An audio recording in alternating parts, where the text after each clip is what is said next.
মুসা আলাইহিস সালাম এক বদমাশকে শহর থেকে গাড় ধাক্কা দিয়ে বাহির করে দিয়েছে।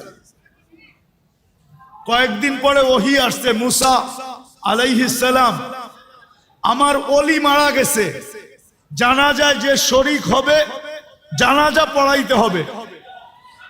তো মুসা আলাইহিস সালাম বলতেছে, আল্লাহ একা জানাজা পড়াবো কি কইরা, একা কি কইরা? তা আল্লাহ জোশে চলে আসছে যে মুসা, আমার বন্ধুর জানাজায় যে শরীক হবে আমি তার গুনাহ মাফ করব, আমি তার গুনাহ। এই সুযোগকে হাতছাড়া করে চলছে বনি ইসরাইল, যা দেখে জঙ্গলে পড়া আছে ওই পুরান বদমাশ যাকে মুসা আলাইহিস সালাম বাহির করে দিয়েছেন। আর বনি ইসরাইল ছিল একটু গারতেরা জাতি, গারতেরা, গারতেরা বুঝেন, রগ একটা বেকা আর কি। তো মুসা আলাইহিস সালাম বলতেছে, মুসা জীবনভর বহুত খেলা তো দেখাইলা, এটা কি শেষ খেলা? বদমাইশ আবার ওলি হইল কবে? হ্যাঁ, আর মুসা আলাইহিস সালাম কাকে জিজ্ঞেস করবে? উনি ওহির অপেক্ষায় আছে। একটু পরে আল্লাহ ওহি পাঠাইছে, মুসা আলাইহিস সালাম ছিল তো বদমাশ সত্য, কিন্তু ফালাম্মা করুবাল মউত, আরবি শব্দগুলা কিন্তু ভালো মতে শুনেন। ফালাম্মা করুবাল মউত, যখন মউত একবারে সন্নিকটে চলে আসছে, রাআ ইয়ামিনা ওয়া শিমালা, ডাইনে দেখছে বামে দেখছে, আমামা ওয়া আরাআ, সামনে দেখছে পিছে দেখছে, করিবা ওয়া বাঈদা, কাছে দেখছে দূরে দেখছে, ফালাম ইয়াজিদ আহাদ, কাউকে পায় না মনের কথা বলার জন্য। ফালাম্মা রাআল উফুক, আকাশের দিকে তাকায়া বলতেছে, ইয়া মাল্লা তাদুররুহুদ দুনূব, ও আল্লাহ গুনাহে যার ক্ষতি সাধিত হয় না, ওয়ালা তানকুসুহুল মাগফিরা, মাফ করলে যার ভান্ডারে কমে না, ফারা আমুতু ফরিদান ওয়াহিদা, দেখ আমি একা জঙ্গলে পড়া পড়তেছি, ওয়া আনতা কুলতা আনতাল গফুরুর রহিম, আর আপনি বলতেছেন আপনি গফুরুর রহিম, যদি মাফ না করলেন তো আমার লাভ হইল তো হইলটা কি? আপনার এই নাম দিয়ে আমার কি লাভ হইল? আল্লাহ বলতেছে, মুসা ইসআল বনি ইসরাইল মাযা উজিব, ও মুসা তুমি বনি ইসরাইলকে জিজ্ঞেস করো আলাইহিস সালাম আমি কি জবাব দিব। তো বনি ইসরাইল চিৎকার দিয়া বলতেছে, সাদাকতা ইয়া রাব্বা, রব আপনার সিদ্ধান্ত সঠিক। এই কথা বলার পরে আপনার জবাব তো এটাই আসে যে আমি মাফ করে দিলাম।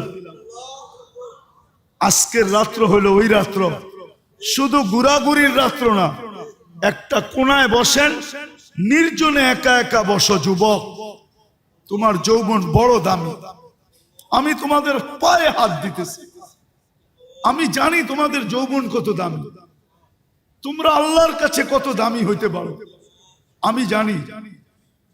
ওই সময় আমার হাতে নাই, নাইলে আমি তোমাকে একটা একটা দেখাইতে পারি যে তুমি আল্লাহর কাছে কত দামি হইতে পারো। একটা শুধু দেখাই, একটা, তুমি অতটুক দামি হইতে পারো যে আল্লাহ তোমাকে দেখাবে আর ফেরেশতাদেরকে ডাইকা বলবে, ইন্নী উবাহি বিহিল মালাইকা, এই যুবককে নিয়ে আমি তোমাদের উপরে গর্ব করি, গৌরব করি। কে বলবে? কে বলবে? কে বলবে? কোন আল্লাহ? কোন আল্লাহ? আল্লাহর পরিচয় তো জানি না আমরা, আল্লাহর পরিচয় তো জানি না। ওই যে যাও, ওই এইখান দিয়া বাহির হও, আর এই পাশেই দেখো একটা নেম প্লেট লেখা আছে, প্রথমে নাম লেখা আছে, নিচে ডিজি লেখা আছে, ইসলামী ফাউন্ডেশন। ডিজি হইল তার পরিচয়, পদবী। আল্লাহ নিজের পরিচয় দিছে, আল্লাহ কে। আমরা তো শুধু বলি আল্লাহ আমাদের রব, বাস। আল্লাহ 99 পদ দিয়া নিজের পরিচয় দিছে। নিজের আল্লাহ বলে আমার আল্লাহ নাম, কিন্তু আমার পরিচয় জানো? আমি কি পদের মালিক? আমি রহমান, আমি রহিম, আমি মালিক, আমি কুদ্দুস, আমি সালাম, আমি মুমিন, আমি মুহাইমিন, আমি আজিজ, আমি জব্বার, আমি মুতাকাব্বিরুল খালিকুল বারিউল মুসাব্বিরুল গফফারুল কহ্হারুল ওয়াহ্হাবুর রাজ্জাকুল ফাত্তাহুল আলিমুল কাবিদুল বাসিতুল খাফিদুল রাফিউল মুইজ্জুল মুদিল্লুস সামিউল বাসিরুল হাকামুল আদলুল লতীফুল খবীরুল হালিমুল আযীমুল গফুরুশ শাকুরুল আলিয়ুল কবীরুল হাফিজুল মুকিতুল হাসিবুল জলিলুল করিমুর রকিবুল মুজিবুল ওয়াসি আল হাকিমুল ওয়াদুদুল মজিদুল বাঈসুশ শহীদুল হকুল ওয়াকিলুল কবিয়ুল মতিনুল ওয়ালিয়ুল হামিদুল মুসি আল মুবদি আল মুঈদ আল মুহয়ি আল মুমিত الحي القيوم الواجد الماجد الواحد الأحد الصمد القادر المقتدر المقدم المؤخر الأول والآخر الظاهر والباطن الوالي المتوالي البر التواب المنتقم العفو الرؤوف مالك الملك ذا الجلال والإكرام المقسط والجامع والغني والمغني المانع الدار النافع النور الهادي البديع والباقي الوارث والرشيد الصبور জাল্লে জালালু। আমি ৯৯ পদের মালিক আল্লাহ, আর তোমাকে নিয়ে করি আমি গৌরব। হায় হায় হায় হায়, সামান্য পদস্থ মানুষের নৈকট্য পাইলে, সামান্য পদস্থ মানুষের নৈকট্য পাইলে মাটি দিয়ে হাঁটতে চায় না।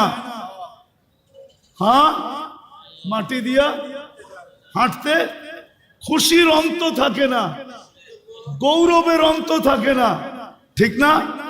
কি বলেন? এমনকি ভিজিটিং কার্ড বানাইতে দেরি করে না। ও যুবক, তুমি আল্লাহর কাছে গৌরবময় হবে। দেখেন, শাহজালাল রহমতুল্লাহ আলাইহির কাছে কিন্তু কিছুই ছিল না, শুধু একটা জায়নামাজ ছিল। কি কি ছিল? কোনো তীর ছিল না, তলোয়ার ছিল না, ডাল ছিল না, সরকি ছিল না, কোনো বোম ছিল না, টোম ছিল না। কিন্তু উনি সিলেট বিজয় করছেন না? করেন না? কি দিয়া? শুধু জায়নামাজ। শুধু জায়নামাজটাই হইল আত্মশুদ্ধির রং আর কালারের বিস্ফোরণ। বিস্ফোরক ছিল এটা, এটা জায়নামাজ ছিল না, এটা বিস্ফোরক ছিল, বিস্ফোরণ ছিল। ওনার আত্মশুদ্ধির কারণে, রং আর ঘ্রাণের কারণে যখন রাজা গোর গোবিন্দ দেখছে যে পানির উপর দিয়া জায়নামাজে বৈশা পার হইতেছে, তো ও বুদ্ধিমান ছিল, ও বুঝা ফেলছে মাত্র আমাকে জায়নামাজ দেখাইছে, কিন্তু জায়নামাজের মালিক দেখায় নাই। যদি জায়নামাজের মালিক দেখা দেয় তাইলে কিন্তু আমার অবস্থা আরো খারাপ হবে। বিদায় বাবা, জানিয়া পালাও, জানিয়া পালাও। তো আজকের রাত্রটা আসলে ওনার নির্জনে বৈশা যতটুকু নিজের গুনাহ মনে আছে, যে আমি কি কি গুনাহ করছি, আমার সর্ব অঙ্গ দ্বারা কি কি গুনাহ হয়েছে, নির্জনে বৈশা ওইটাকে স্মরণ করা আর ভাবতে থাকা একটা শব্দ, যে এই গুনাহগুলা যদি আল্লাহ মিটায় না দিলেন, মুছায় না দিলেন, মাপ না করলেন, তা আমি এই চেহারাটা নিয়ে সর্বপ্রথম হাউজে কাউসারে কিভাবে দাঁড়াবো? কেননা হাউজে কাউসার থেকে যে বিতাড়িত হবে, ও সর্ব জায়গার থেকে বিতাড়িত হবে, ওকে আর কোনো জায়গায় স্থান দেওয়া হবে না। আর হাউজে কাউসারের পানি যার পেটে যাবে, ও কোনো না কোনো বাহানায়, কোনো না কোনো ভাবে, কোনো না কোনো উসিলায়, কোনো না কোনো পদ্ধতিতে, কোনো না কোনো ফাঁক ফোকর দিয়া ও জান্নাতে যাবেই যাবে, যাবেই যাবে, যাবেই যাবে, যাবেই যাবে। কেননা যেই পেটে হাউজে কাউসার যাবে, ওই পেট কোনোদিন দোজখে যাবে না। বিদায় আজকের রাত্রটা হলো কালার রাত্র, ভিতরে রং বসানের রাত্র। আর এটার জন্য পদ্ধতি হলো নির্জনে বসো, মাথা দুইটা হাঁটুর নিচে হাঁটুর ভিতরে ঢুকায় দাও। একটা কাহিনী মনে উঠলো, যদিও আমি কাহিনীতে অভ্যস্ত না, কিন্তু প্রসিদ্ধ কাহিনী। যদি প্রসিদ্ধ না হইতো তাহলে বলতাম না। মসজিদে নববীতে নাকি হাদিসের দর্শ হইতেছিল, তো বহু দূর এক যুবক দুই হাঁটুর ভিতরে মাথা ঢুকায়া বসা আছে। তো খিজির আলাইহিস সালামের এটা ভালো লাগতেছিল না যে সবাই আমরা বৈশা হাদিস শুনি, এই যুবক ওই দূরে বৈশা দুই হাঁটুর ভিতরে মাথা ঢুকায়া কি বল একা একা কি করে। তো যায়া মাথার উপরে হাত দিয়া বলতেছে, ওই যুবক, সবাই তো হাদিস শুনে, তুমি একা একা কি করো? তো যুবক বড় কষ্টে মাথাটা বাহির করছে, বাইর করে একটু বেঁকা করে চেহারাটা দেখা বলতেছে, সবাই আব্দুল হকের থেকে শুনে, আমি ডাইরেক্ট হকের থেকে শুনতেছি। আব্দুল হক মানে হকের বান্দা। তো খিজির আলাইহিস সালাম ভাবতেছে বয়স তো কম মনে হয়, কিন্তু কথা তো অনেক বড় বলে ফেলছে, পরে আর একটু বাজায় দেখি। তো বলতেছে, ওই যুবক, তুই যে এত বড় কথা বললি, বলতো আমি কে? তো আবার মাথাটা কষ্ট করে বাহির করে বলছে, খিজির, বেশি বিরক্ত যদি করো তাইলে ল্যাংটা করে ফেলবো। মানি ওই মানুষের ভিতরে যে চিৎকার দিমু, এই যে এটা খিজির, বলতে দেরি, তোমাকে মানুষ গিরা ধরতে দেরি করবে না, তুমি এইখান থেকে জান নিয়ে যেতে পারবা না। তো খিজির আলাইহিস সালাম বুঝা ফেলছে যে না, আসলেই তো। তো খিজির আলাইহিস সালাম মাথাটা নোয়ায় দিয়া বলছে, বাবা, আমার জান ছাড়, আমি মোটামুটি যাই এখান থেকে, জান বাঁচা। তো আজকের রাত্রটা হলো ওই রাত্র যে হাঁটুর নিচে নিজের মাথাটা ঢুকায় দিয়া, আমি বিশেষ করে যুবকদের পায়ে হাত দিয়া বলতেছি, তুমি জানো না আবার তুমি শবে বরাত পাবে কিনা, তুমি জানো না তুমি রমজান পর্যন্ত পৌঁছবে কিনা, আমিও জানি না যে আমি রমজান পর্যন্ত পৌঁছবে কিনা, আমিও জানি না আগামী 1 বছর পরে শবে বরাত পাবো কিনা। আজকের রাত্রটা হইল কালার রাত্র, নিজেকে রঙিন করো। ঘ্রাণ না নিতে পারো তো কমসে কম তুমি নিজেকে রঙিন করো, হাঁটুর ভিতরে মাথা দুটা ঢুকাও, আর নিজের গুনাহগুলাকে স্মরণ করো যে আমি এতটুক বয়সে কত কত গুনাহ করলাম, ডেলি কতগুলা করি, কতগুলা করলাম। কালকে আল্লাহ যদি আমাকে মাফ না করলো, তাইলে আমি কালকে আল্লাহর রসুলের হাউজে কাউসারে দাঁড়াবো, তো দাঁড়াবো কি করে? যদি বিতাড়িত করে দিল, তাইলে আমার হবে তো হবে কি? দ্বিতীয় হলো আমি আল্লাহর কাছে যায় দাঁড়াবো কি করে? কি করে দাঁড়াবো? আমি একটা হাদিস থেকে কাহিনী দিতেছি, হাদিসের না হইলে এটা দিতাম না। বনি ইসরাইলে এক বদমাশ ছিল, যার নাম ছিল কিফিল। কি? কিফিল। কিফিল বদমাশ ছিল। সে প্রতি রাত্রে জিনার পিছনে বর্তমান টাকায় 50 থেকে 60 লক্ষ টাকা খরচ করত, আর এটা তার নেশা ছিল। আল্লাহ তাকে এত টাকা দিছিলেন যে পাহাড় পর্যন্ত তার টাকার সামনে হার মানত। একদিন এক মেয়েকে নিয়ে আসছে, তো কামরার ভিতরে ঢুকায় বলতেছে, আমি প্রস্তুতি নিয়ে আসতেছি। যখন নিয়ে আসছে প্রস্তুতি, তো দেখে মেয়ে অজরে কাঁদতেছে। তো বলতেছে, ওই মেয়ে, কাঁদিস কেন? আমি তো তোকে টাকা দিয়ে নিয়ে আসলাম, তুই নিজেই আমার হাতে ধরা দিলি, আমি তো তোকে জোর করে আনি নাই। তো মেয়ে বলতেছিল, শোন কিফিল, আমি বাজারি মেয়ে না, আর এটা আমার পেশাও না, যে কোনো বিপদের কারণে আমি তোর হাতে ধরা দিতে বাধ্য হয়েছি। কিন্তু কাঁদি কেন জানিস? কালকে এই চেহারাটা আল্লাহকে কি করে দেখাবো? এতটুকু কথা তীর মারলে মনে হয় কিফিলের দিলে এত জোরে লাগতো না, এতটুক কথা এত জোরে লাগছে। কিফিল একটা চিৎকার দিয়ে মাটিতে পড়ে গেছে, বলছে বোন একদিনে তোর এই অবস্থা, এখন পর্যন্ত কর্ম তো ঘটে নাই, নিয়ে আসছি বটে কর্ম তো ঘটে নাই, তাই তোর এই অবস্থা, কালকে আমার কি হবে? সে একটা চিৎকার দিয়ে মাটিতে পড়ে গেছে আর বলছে বোন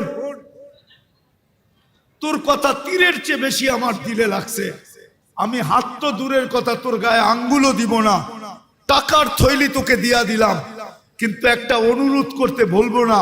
বলছে সেই অনুরোধ কি? বলছে তুই চোখের পানি দিয়ে আল্লাহকে একটু বলে দে না যে আল্লাহ যেন আমার তওবাটা কবুল করে। আমি তওবা করলাম।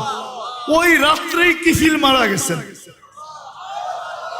সোনালী অক্ষরে দরজায় লেখা উঠছে বা ওই জমানার নবীর কাছে পয়গাম আসছে, কদ গফার আল্লাহু লিকিফলিন, আল্লাহ কিফিলকে মাফ করে দিয়েছেন। আজকের রাত্রটা হলো ওই রঙিন করার রাত্র, নিজেকে রঙিন করার। কসম খোদা, হাঁটুর ভিতরে মাথা ঢুকাও আর ভাবতে থাকো কতটুকু গুনাহ হলো। হইতে পারে তিনটার যে কোনো একটা ঘটতে পারে তোমার সাথে। ভাবতে ভাবতে ভাবতে ভাবতে যে আমি কালকে আল্লাহ আল্লাহ রসুলকে এই চেহারাটা কি করে দেখাবো। হইতে পারে তোমার অগোচরে এখানে একটু পানিও জমতে পারে, হতে পারে তোমার অগোচরে এক ফোঁটা পানি গাল পর্যন্ত আসতে পারে, হতে পারে তোমার ভিতর থেকে একটা চিৎকার বাহির হতে পারে যে আল্লাহ, আয় আল্লাহ, বরকতের রাত্রি, রহমতের রাত্রি, 13 নাম বিশিষ্ট রাত্রি, আয় আল্লাহ, আয় আল্লাহ, আপনি আমাকে মাফ। 7 কসমের পরে আল্লাহ বলছেন আমার কাছে তোমাদের কাছে যেরকম প্রথমে তালাশ করো, রঙও লাগবে গ্রানও লাগবে, কিন্তু রং আর গ্রানওয়ালা মার্কেট আউট, কোথাও পাওয়া যায় না। এখন যুবক তালাশ করতেছে যে একটা রং আলা হইলেও চলবে, নাইলে কিন্তু জুতার বাড়ি, নাইলে কিন্তু গেলেই তো জুতা দেখাবে, ঠিক না? মনে হয় বুঝাইতে পারি নাই। হ্যাঁ, আল্লাহ বলে 7 কসম খায়া বলতেছেন যে আমার কাছেও কিন্তু রঙও লাগবে গ্রানও লাগবে, রঙও লাগবে, রঙও লাগবে, গ্রানও, রঙও লাগবে গ্রানও লাগবে।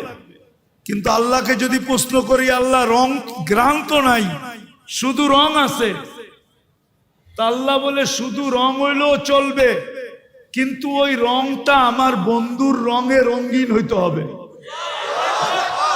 ওই রংটা আমার বন্ধুর রঙে রঙিন হইতে হবে, রঙে রঙিন হইতে হবে। একটা কথা বোঝেন, আমি একটা প্রশ্ন করি আপনাদেরকে, আচ্ছা বলেন তো, সাক্ষী ছাড়া কোনো কেস চলে? যদি সরকার বাদী হয় তারপরও লাগবে, সাক্ষী লাগবে। হ্যাঁ, যদি পুলিশ বাদী হয় লাগবে। তাহলে কিয়ামতের দিন তো আল্লাহ বিচার কার্য শুরু করবেন। কিয়ামতের মাঠে বিচার দিনের স্বামী আল্লাহ, ঠিক না? বিচার কাজ আল্লাহ পরিচালনা করবেন, ঠিক না? আল্লাহকে যদি প্রশ্ন করি, আল্লাহ সাক্ষীকে, আপনি যে বিচার কাজ করবেন সাক্ষী কই? জবাব কি আপনাদের কাছে? অনেকে বলবেন সাক্ষী হইল কেরামান কাতিবিন, ঠিক না? ভুল। কেননা ফেরেশতা মুকাল্লাফ না, ফেরেশতা হুকুমের অধীন না, ফেরেশতা শরীয়তের অধীন না। সাক্ষী এটা শরীয়তের বিষয়, আর ফেরেশতা শরীয়তের কি না, মুকাল্লাফ। কিছু আলেম ওলামা আছেন তো এখানে, বুঝেন তো? ফেরেশতা শরীয়তের মুকাল্লাফ না, তাহলে ওরা সাক্ষী দিবে তো কি করে? ওরা পেপার দিতে পারে কিন্তু সাক্ষী দিতে পারে না। লিখিত পেপারটা দিতে পারে, সাক্ষী দিতে পারে না। তো আল্লাহ বলে আমি সাক্ষী এই উম্মতে মুহাম্মাদীকে নির্ধারণ করছি। আমরা হইলাম কিয়ামতের মাঠের রাজ সাক্ষী।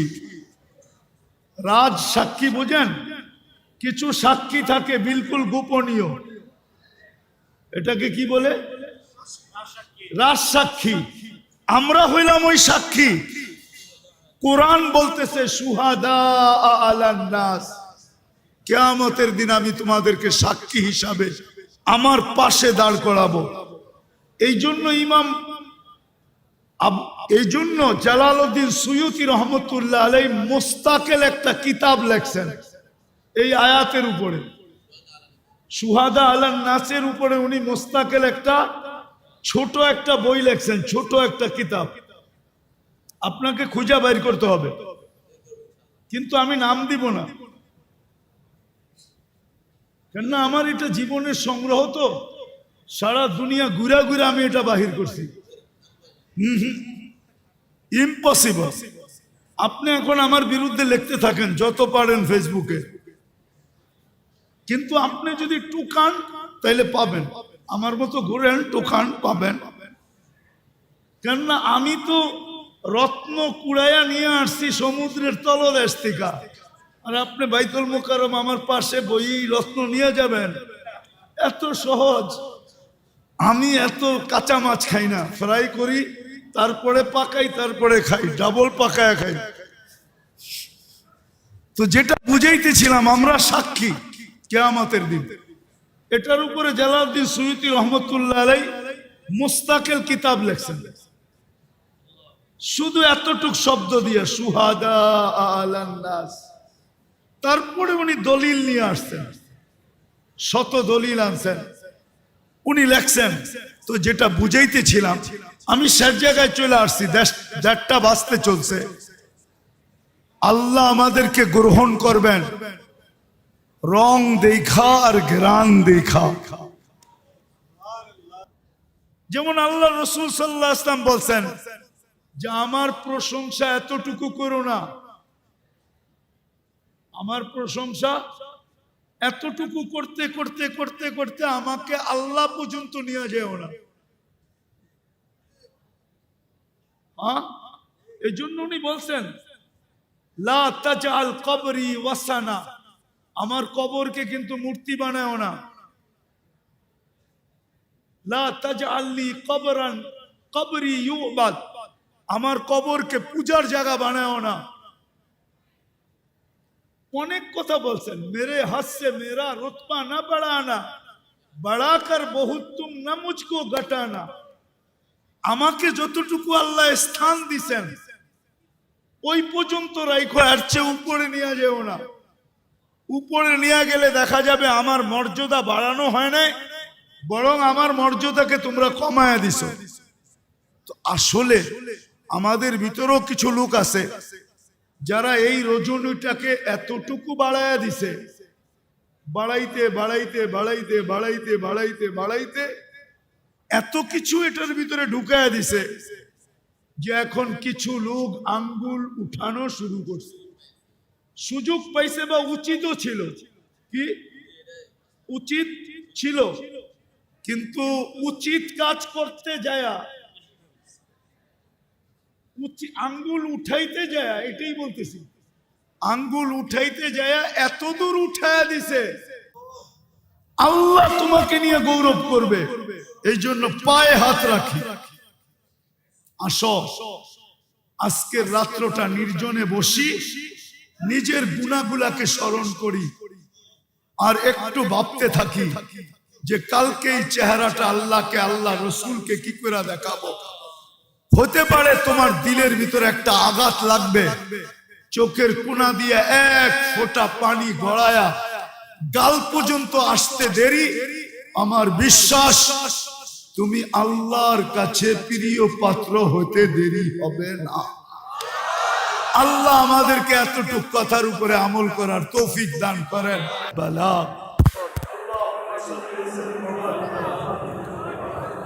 اللهم لك الحمد كما ينبغي لجلال وجهك وعظيم سلطانك يا حنان يا منان يا جواد يا كريم لا اله الا انت الحي القيوم আল্লাহ বলার পর্ব ছিল শেষ, শোনার পর্ব ছিল শেষ, এখন ভিক্ষার পর্ব।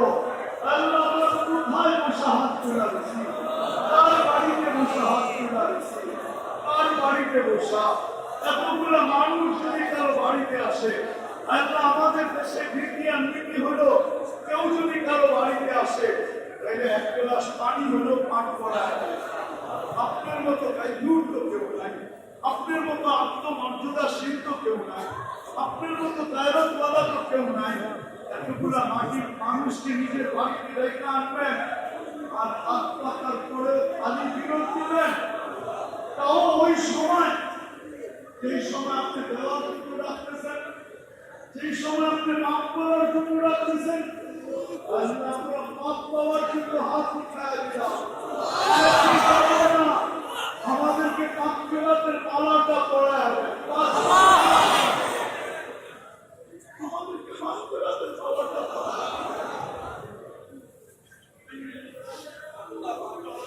আজকে হাবিবের উম্মতকে মাফ করে দেন, আপনার বন্ধুর উম্মতকে মাফ করে দেন, আপনার হাবিবের উম্মতকে মাফ করে দেন, আল্লাহ পুরো উম্মতকে মাফ করে দেন, ইসলামের সাথে সাথে জিন্নাতকেও মাফ করে দেন, আল্লাহ সাদকেও মাফ করে দেন, মজলুমকেও মাফ করে দেন, প্রত্যেকটা উম্মতকে মাফ করে দেন।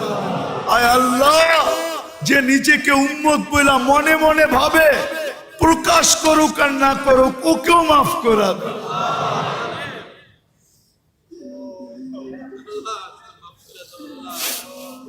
আজকে উম্মতকে খালি হাতে ফেরত দিয়েন না, আল্লাহ মাফ করা দেন, মাফ করা দেন, মাফ করা দেন। مغفرتك أوسع من ذنوبنا رحمتك أرجى عندنا من أعمالنا مغفرتك أوسع من ذنوبنا رحمتك أرجى عندنا من أعمالنا مغفرتك أوسع من ذنوبنا رحمتك أرجى عندنا من أعمالنا يا من لا تضره الذنوب ولا تنفع ولا تنقصه المغفرة ফারা।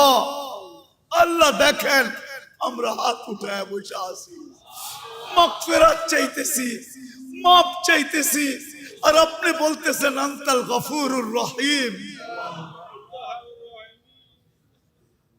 তাইলে আমাদের জন্য লাভ হবে তো হবেটা কি? সাথে সাথে সমস্ত মুর্দে গানকে মাফ করা দেন। এই মাটির নিচে উম্মতে মুহাম্মাদি যারা বরাবর ঈমান নিয়ে যারা শুয়ে আছে সবাইকে মাফ করা দেন। আয় আল্লাহ, আমাদের আত্মীয় স্বজন যারা কবরে শুয়ে আছে সবাইকে মাফ করা দেন। আয় আল্লাহ, আয় আল্লাহ, আয় আল্লাহ, ফাউন্ডেশনের কর্মকর্তা প্রতিষ্ঠাতারা সহ যারাই দুনিয়ার থেকে চলে গেছে ইসলামী ফাউন্ডেশনের খেদমত করতে করতে, আয় আল্লাহ সবাইকে আপনি মাগফিরাতের চাদর দিয়ে ঢাকেন। আয় আল্লাহ, এই ফাউন্ডেশন থেকে আপনি আরো দিনের কাজ নিয়ে আনেন, আরো দিনের কাজ নিয়ে আনেন, আরো দিনের কাজ নিয়ে আনেন। আয় আল্লাহ, এদের যদি কোনো প্রয়োজন থাকে, এদের যদি কোনো প্রয়োজন থাকে, আয় আল্লাহ আপনি কুদরত দ্বারা ওই প্রয়োজনগুলা ফাউন্ডেশনের মিঠায় দেন।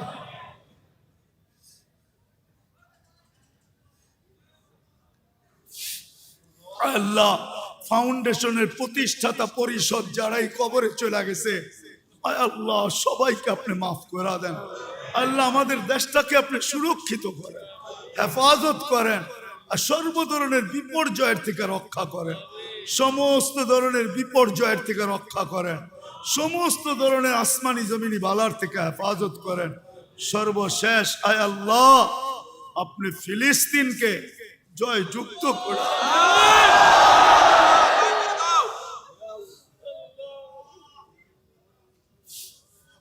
আল্লাহ এনালক হাতি নিয়ে আসছে, আপনি আবাবিলকে পাথর দিয়া পাউডার বানানোর জন্য পাঠায়া দিছেন। আজকে তো দুশ্মনরা ডিজিটাল হাতি নিয়ে আসছে, সুপার ডিজিটাল হাতি নিয়ে আসছে, আপনার ঘর ভাঙবে, ওইখানে দাজ্জালের জন্য মন্দির বানাবে। আয় আল্লাহ, আপনি কবে আবাবিলকে পাঠাবেন এই ডিজিটাল হাতিকে আবার একটু পাউডার বানায় দুনিয়াকে দেখায়? আমাদের গুনার দিকে দেখলে আপনি পাঠাবেন না জানি, কিন্তু আপনি আমাদের গুনার দিকে দেখেন না। আমরা আপনার বন্ধুর উম্মত, শুধু এতটুকু দেখেন। আমরা বিপদে পড়লে আপনার নাম নেই, আর কারো নাম নেই না। আমরা এখনো মনে প্রাণে বিশ্বাস করি মুহাম্মাদুর রাসূলুল্লাহ। এই দিকে তাকায় আপনি আবাবিলকে আবার পাথর দিয়া পাঠান। ফিলিস্তিনকে জয় যুক্ত করে দেন। যা চাইলাম তাও দেন, যা চাইতে পারলাম না তাও দেন। ওয়াসাল্লাল্লাহু তাআলা আলা খায়রি খালকিহি মুহাম্মাদি ওয়া আলিহি ওয়া সাহবিহি আজমাইন বিরহমাতিকা ইয়া আরহামার রাহিমিন। দোয়া করে কেউ